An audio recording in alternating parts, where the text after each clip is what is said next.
Rose stood there outside her own home, with her mother's hand blocking the door, a silent rejection that cut deeper than any words.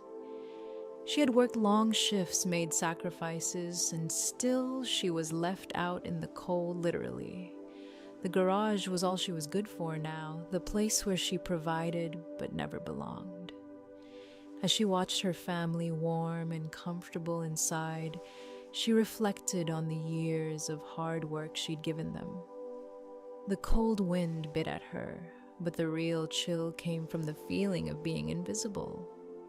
What's the most disrespectful thing a family member has ever said to you? I'm reading every one of your comments, and I know some of you have stories just as painful as Rose's. The garage was colder than she remembered, the icy air creeping under her collar as Rose sat in her car, staring at the glowing screen of her laptop. The only sound was the click of the mouse as she scrolled down the spreadsheet, the invisible ledger that held all the numbers that told her story. $62,500. It wasn't just a number, not just a total for bills and repairs. It was the cost of everything she had given her. Nights, her holidays, her sense of self. She had worked through Christmases, the ones where her family was gathered around a warm fire, laughing and exchanging gifts. She had missed the wedding of her best friend because that extra shift was the only way to cover the property taxes after that unexpected hike. There were so many moments she had let slip by because there was always something more important, and that something was always someone else. For her family, she had become the foundation, the one who held everything up, even if no one noticed or cared. She could still smell the landfill on her skin. The stench of it clung to her, no matter how much she scrubbed. The steel wool had become a part of her routine, a ritual of scrubbing away the reminder that she worked in the waste while they lived in luxury. They never knew the toll it took on her, the sacrifice she made just to keep the house standing. She wasn't just the girl who worked the graveyard shift. She was the one who carried them all. Every mortgage payment, every repair, every utility bill she had paid them. She had invested in their comfort, their ease. But there was nothing left for her. Her family saw her as a bank, a source of funds that would always be there. But it wasn't just money. It was sweat. It was the exhaustion that set in after long shifts, the deep tiredness that felt like it could never be shaken off. The toll on her body from breathing in toxic fumes day after day, the deep bone weariness that made her question if she was ever going to have a life of her own. She was drowning in all of it while they lived their lives, untouched by the reality she faced. Rose's fingers hovered over the laptop keyboard, her eyes locked on the numbers. The $62,500 sat there in bold red text as if mocking her.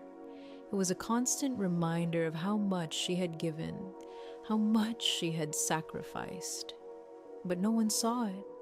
No one knew how many nights she had worked overtime, how many times she had put her own dreams on hold. The sacrifices were invisible to them, but not to her. The list of expenses scrolled on and on: mortgage, property, tax, utilities, the never-ending stream of bills that had to be paid to keep everything running. And in the background, her family continued to live their lives as if nothing had changed. She had kept track of every penny, every dollar, every shift. The spreadsheet wasn't just about numbers, it was her life laid bare. It was the years of her labor, the invisible cost of trying to keep a family together. And yet, here she was, alone in the cold, with nothing to show for it except a stack of bills and a cold, empty house. She thought about the last 4 years, the sacrifices she had made. Every time she gave up something for them, time with friends, a vacation, a moment of peace, it all added up. Every shift she had worked on Christmas Eve, every day she had put her own needs aside, all for them. But they didn't appreciate it.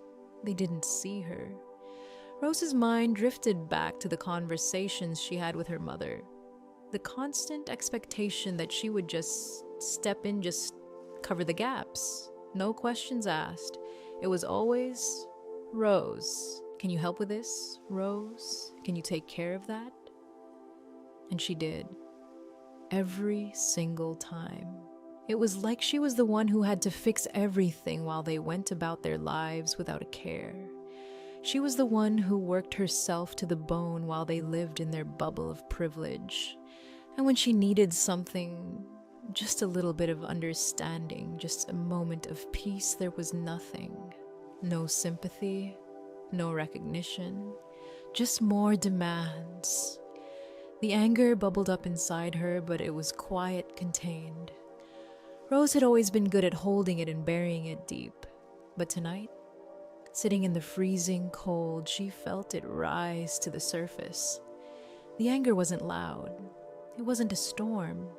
It was a slow burn, a simmering rage that had been building for years. And for the first time, she wasn't sure if she could contain it any longer. The spreadsheet was the only place she could find control. It was the only thing that was truly hers. She wasn't just tracking the bills. She was tracking her own life, her own worth. And in the cold, dark garage, surrounded by the smell of metal and oil, Rose made a decision. She was done. She was done being invisible. She was done being the sacrifice. She had paid her price, and now it was time to make them see it. The phone rang, cutting through the stillness of the garage like a sharp slap. Rose stared at the screen, the name flashing across it. Her mother. For a moment, she considered letting it go to voicemail, but something stopped her. She swiped to answer, her hand steady despite the tightening in her chest. "Rose." Her mother's voice was tight, not with concern, but with the usual demand, the familiar undertone of entitlement. "We need $15,000 for Brandon's yacht deposit." The words hit Rose like a punch to the gut. She had known it was coming. They always needed something. But this was different. Her mother wasn't calling to ask how she was or if she was warm enough in the freezing garage.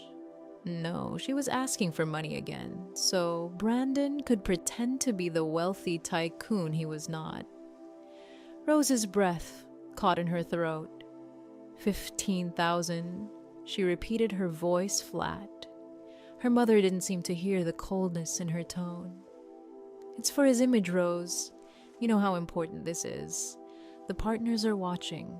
If we don't get that deposit, the whole launch is off. It's an investment for the family. Don't be selfish." Selfish. The word struck her like a knife. She had always been the one who swallowed her own needs for the family. Always the one who worked, sacrificed, and stayed in the background while they lived their comfortable lives. But tonight, something inside her snapped. She had given, and for what? So they could live in luxury while she lived in the shadows, a silent provider. The rage that simmered inside her finally started to boil over, though it wasn't loud. It wasn't a violent outburst, it was cold. Ice cold. She could hear her mother's voice pleading now, but it didn't reach her. Instead, Rose thought about the $62,500 she had already given them. The money she had worked for, bled for, and sacrificed everything for. And now they were asking for more. More for a yacht, more for an image, more for a life they didn't deserve. It wasn't about family anymore. It was about control manipulation. They didn't care about her. They never had. Rose's finger hovered over the phone.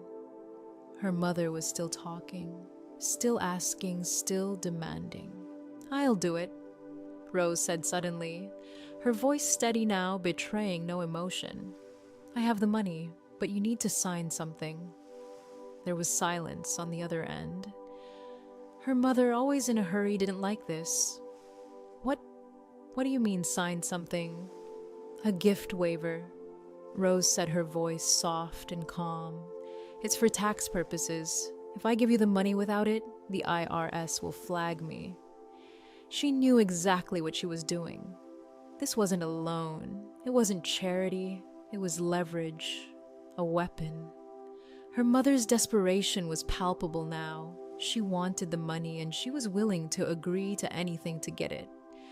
Rose felt a strange satisfaction as her mother agreed, not realizing the trap she was walking into. Fine, her mother said, dismissing the details. Just bring it to me. But Rose wasn't done. It has to be notarized. I'll meet you tomorrow morning. There was a pause. Her mother groaned. I have a facial at 11 o'clock, she complained. Fine, 9 o'clock, don't be late. Rose hung up the phone. Her hands steady now. She wasn't the victim anymore. She wasn't the one begging for recognition. She was in control, and for the first time in years, that felt like the only thing that mattered. Rose sat in the stillness of the garage, the cold air seeping through the cracks of the metal door, mingling with the heat of her rising anger. Her fingers were still wrapped around the phone, the final words of her mother echoing in her ears. It's for the family, Rose. Don't be selfish. The word selfish had cut through her like a blade. It had always been the same. No one ever cared about her sacrifices. No one ever asked if she was okay, if she had enough, if she was tired or hungry. They only asked for more, expecting her to bend over backwards without a second thought. But tonight was different. Tonight, Rose realized something that had been gnawing at her for years. She wasn't a victim anymore. She didn't have to keep giving. She didn't have to keep swallowing her pain and frustration in silence. The family dynamic had always been the same. She was the provider, the one who worked, the one who gave. Her mother, her brother, they all took, and she never asked for anything in return. But tonight, as she sat in that freezing garage, the truth became clear. She wasn't the one to be pitied. She was the one who held the power. Her thoughts ran in a loop, each one more chilling than the last. If she gave them the $15,000, it would be just another donation to the facade they had built. It would be another sacrifice on her part with no recognition, no gratitude, just more of the same. The yacht, the image, none of it mattered. It was just a way to hide their debt, to mask the rot beneath the surface. She had seen it all too clearly now. Brandon wasn't the golden boy he pretended to be. He was drowning in debt, propped up by the false image her family had carefully constructed. The yacht, the lavish parties, the new lifestyle, it was all a lie, and Rose was the one who had paid for it.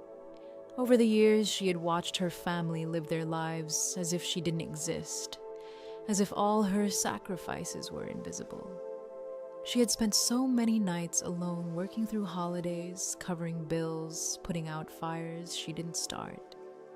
And for what?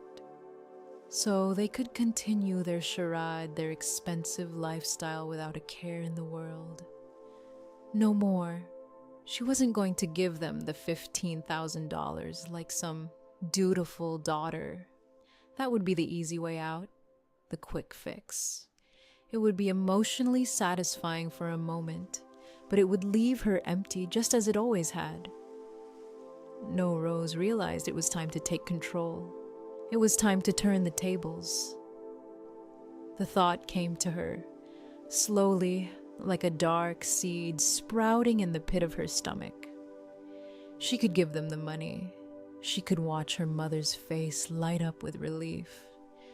Hear her mother's praise, just like she always did. Or she could use it. She could turn that $15,000 into the key to her freedom, the key to ending this toxic, one-sided relationship. She wasn't the one who owed them anymore. She wasn't the one who needed to prove herself. She was the one who held the power, and for the first time that felt like a truth she could stand on. The strategy unfolded in her mind like a blueprint. She could give her mother the money, of course, but there was a catch. She wouldn't give it freely. She would demand something in return, something they would never expect. The $15,000 wouldn't be a gift. It would be a purchase, a transaction, and Rose would be the one holding the terms. She would have them sign a gift waiver, of course, but it would be more than that. She would use this moment to secure her own position, to make them see that she wasn't just a means to an end. She was a player in this family dynamic. No longer the worker, the slave to their whims, but the one who called the shots. It wasn't just about the money anymore. It was about control. It was about reclaiming her own worth. The realization hit her hard. All these years she had been the foundation, the one who kept them afloat, the one who held everything together. But they didn't care. They had never cared. All they saw was a resource to exploit. They saw her as the provider, but they never saw her as a person, as someone with her own life, her own needs, her own worth. That was the part that stung the most. That was the betrayal. They had used her, taken everything she gave, and never once acknowledged the cost. But now she could change that. She could use this moment to make them see her for who she truly was. Not the desperate, invisible worker, but someone who could stand her ground. Someone who didn't need them, but could use them when the time was right. Rose thought about the cold revenge she had in mind. It wasn't about anger. It wasn't about getting back at them for the hurt they had caused. It was about control. It was about making sure that from now on they understood what they owed her. They would never take her for granted again. The power was hers to wield. She was no longer a pawn in their game. She was the one calling the shots. The more she thought about it, the clearer it became. She had spent so long trying to make them see her worth, but they would never see it, not until they understood the price of their actions. And that price was high. She had given them everything. Now it was time to take something back. The air inside the bank was thick with the scent of polished floors and money. It was quiet, almost sterile, save for the soft shuffle of footsteps and the occasional click of a pen. Rose stood near the entrance, her posture straight, her expression calm, as if this was just another mundane task. But inside her heart was beating with a slow, steady rhythm, a quiet anticipation that matched the cool confidence in her movements. She could feel the weight of the moment, the quiet power she was about to seize. The clock was ticking. The 9 a.m. appointment had arrived, and her mother was just pulling up to the entrance, striding in with the same haughty air she always carried. Rose could already see the familiar disdain in her mother's eyes as she approached, the silent judgment of everything she had chosen. To wear her work clothes, the steel-toe boots, the navy jumpsuit from the waste management plant. Rose could feel the way her mother looked at her, the same old sneer she had worn for years. "Why do you always have to dress like that?" her mother would often say. It was as if everything Rose did, every decision she made was somehow beneath her. But not today. Today, Rose wasn't the worker. She wasn't the one in need of validation. She was the one who held the power. She watched as her mother approached, wearing her usual layers of expensive fabric, a cashmere coat and oversized sunglasses that screamed wealth. Her mother didn't even acknowledge her, but Rose wasn't bothered. The roles had already shifted. She wasn't here to impress anyone. She was here to secure her future. Rose gave her mother a small, controlled smile as she sat down, sliding a thick manila envelope across the desk. "Here it is," Rose said, her voice smooth, almost too calm. "The gift waiver. You'll just need to sign it." Her mother barely looked up, already irritated by the delay, her eyes fixed on the check that sat tantalizingly at the edge of the desk. Rose watched her mother's hand twitch, eager to get the money to close this deal, so she could go on with her day, attend her facial appointment, and forget about this meeting altogether. But Rose wasn't going to let her forget. Not this time. She could feel her mother's impatience radiating off her, the casual arrogance of someone who was used to getting exactly what they wanted without question. "What's all this?" her mother asked, glancing at the pile of papers in front of her. "I thought this was just a gift waiver." Rose's smile didn't falter. She knew what her mother was thinking. This was supposed to be a simple, straightforward transaction, just like all the other times. But this time was different. This time, Rose was in control. "It is," Rose said smoothly, "but since the amount is over $10,000, the IRS requires a solvency statement, a source of funds affidavit, and a familial relationship confirmation. Just some bureaucratic stuff, you know." Her mother groaned, as if this was more trouble than it was worth, but Rose was ready. She started sliding the papers across the desk, keeping up a steady stream of chatter, playing the role of the dutiful daughter who was just following the rules. "Sign here, Mom. Initial here. Date here. I'm sorry, I know it's a pain. My accountant is a stickler." Rose's voice remained calm, almost apologetic, but inside she could feel a sense of satisfaction building. This was it. This was the moment she had been waiting for. Her mother was so focused on the check, so blinded by the prospect of money that she wasn't paying attention to the details. She was so eager to take what she wanted that she didn't even think to question the fine print. "Here, Mom, just sign here." Rose's fingers brushed over the paper, pointing to the line where her mother needed to sign. Her mother didn't even hesitate. She was too busy thinking about the yacht deposit, the lavish parties, the status that would come with it. Rose almost couldn't believe how easy it was. She watched as her mother signed again and again, not reading a single word, her eyes darting between the check and the pile of papers. She was so focused on the reward that she missed the trap. Rose's fingers slid the final document across the desk, a quitclaim deed. It was hidden beneath a gift tax form cover sheet, leaving only the signature line exposed. Rose's calm voice barely rose above a whisper as she pointed to the line. "Sign here." Her mother didn't even flinch. She grabbed the pen without a second thought and signed the document. Rose could feel her pulse quicken as the notary's stamp came down with a loud final thunk. It was done. In that moment, Rose knew her mother had no idea what she had just signed. She thought she was just agreeing to a family transaction, but in reality, she had just signed away the family home. The power had shifted completely.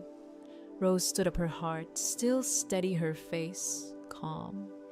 She could feel the weight of the quitclaim deed in her hand. Her mother's desperation, her blind greed had played right into her hands. It was done. She had won. The morning of the eviction was bright and cold, but for Rose, it felt like the first warm sunrise in years. She parked her car down the street far enough away to stay unnoticed, but close enough to watch the scene unfold. Her childhood home, once a symbol of family and security, now felt like a distant memory. The lawn, once manicured to perfection for family gatherings and parties, was now marred by the heavy presence of black trucks with Apex Property Solutions stenciled on the side. Rose could see her family rushing around in a frenzy, their perfect facade crumbling before her eyes. Brandon stood on the porch, directing the setup for the party, an attempt at a coronation that was now doomed to fail. He looked so sure of himself, so confident that his carefully constructed world would remain intact. But the men in hard hats and respirators didn't care about the party. They didn't care about the image. They cared about business. And business was about to destroy everything her family had built. The sound of sledgehammers and drills echoed across the quiet street as the crew began dismantling the house. The front door came off its hinges with a single strike. Windows were ripped out, exposing the interior to the cold. Lights flickered and died. The house was being torn apart, piece by piece. Rose watched as her family's world, their sense of superiority and entitlement, fell apart. Her mother ran out onto the porch, clutching her silk robe, desperately trying to assert control over a situation that was already beyond saving. But it was too late. The foreman ignored her and slapped a bright orange sticker on the front window. Danger. Structure unsafe. Do not enter. Rose felt a deep satisfaction watching it all, their panic, their disbelief. This wasn't just about revenge. It was about freedom. It was about taking back control of her life, of her peace. They had taken everything from her for years. But now, for the first time, she was free. 3 weeks had passed, but the taste of victory still lingered on Rose's tongue. The hum of the parking garage was a familiar sound, the low buzz of fluorescent lights filling the space as she walked toward her car. She had just finished a long shift and was ready to head home when the harsh blare of high beams startled her.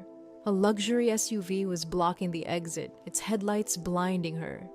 The door slammed open and there he was, Brandon. His face was wild with frustration, eyes wide and desperate. He stormed toward her car, slamming his fist against the window. "Open the door," he shouted, his voice trembling with rage. Rose didn't flinch. She didn't even blink. Her hands were steady on the wheel, her gaze unwavering. "You ruined everything," he hissed, pacing in front of the car. "You're going to pay for this. You're going to regret this." But Rose wasn't afraid. She had seen this before. Brandon, the golden boy, always used threats when things didn't go his way.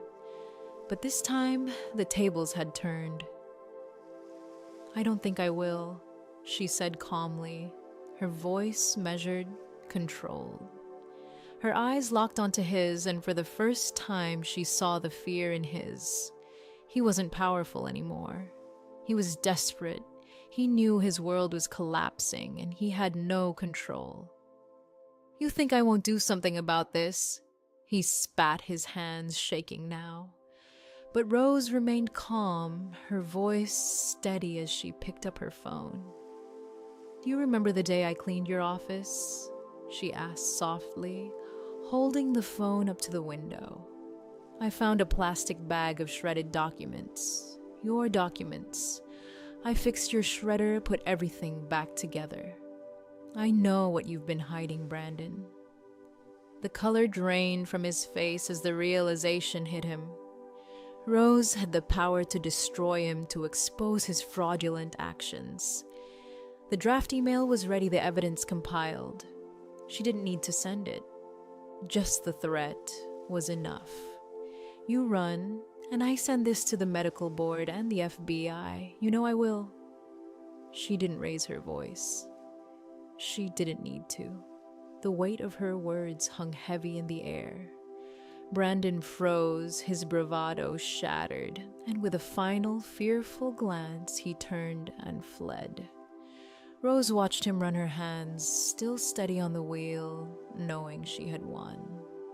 6 months had passed, and for the first time in years, Rose found peace. The weight she had carried for so long, the constant strain of family obligations, had finally lifted. Her apartment, simple and quiet, felt like a sanctuary. She had taken back control, and with it came a freedom she had never known. Her family was unraveling, the same image they had so carefully constructed, now crumbling under the pressure of their own lies. Cynthia, once so confident and untouchable, was now under federal investigation for tax fraud. Rose had watched it all from a distance, knowing she had been the one to break the cycle. There was a bittersweet satisfaction in seeing them pay the price, but it wasn't about revenge anymore. It was about reclaiming her life. She had learned that peace didn't come from holding on to the past or trying to fix everyone around her. It came from letting go. From standing up for herself and accepting that she didn't owe anyone anything, not even her family. As Rose sat in her quiet apartment, she reflected on the journey she had taken, the years of sacrifice, the quiet anger, the moments of self-doubt. But through it all, she had learned how to trust herself, how to stand strong in the face of manipulation and betrayal. The family that had once held her hostage with guilt and expectations was no longer in control.